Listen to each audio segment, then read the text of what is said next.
Hi and welcome to my channel.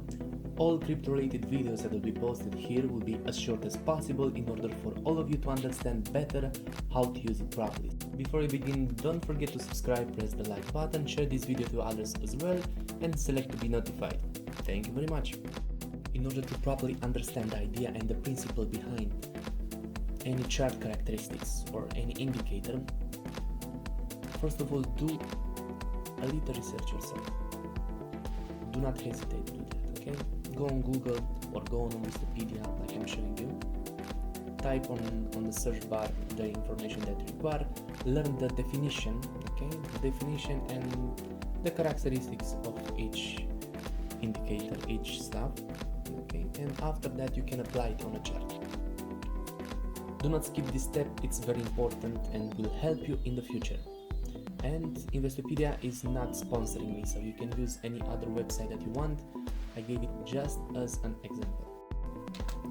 So Bollinger Band or Bollinger Bands, it's a simple indicator that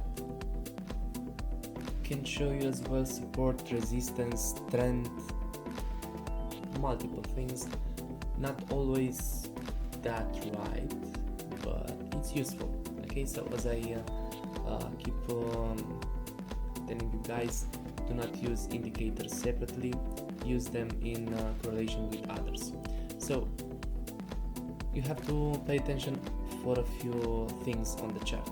First of all, look for a squeeze, a narrow situation when the tube of the Bollinger Band goes smaller and smaller. Okay, after that it will be a situation where the Bollinger Band expands and will be either an up trend or a small trend, uprising or decreasing of the chart, depends on the situation, but mostly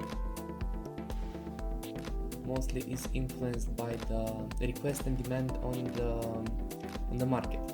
Okay, so it's good to use Bollinger Band, not to use it blindly, because it could trick you.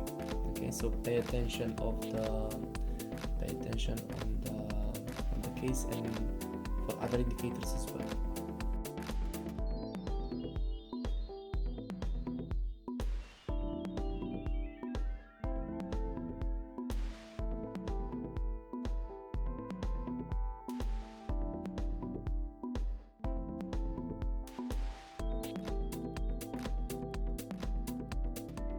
As a special feature, I will start posting a chart analysis per day for Ethereum and Bitcoin, signals like where to buy and where to sell, so don't forget to subscribe and smash the like button.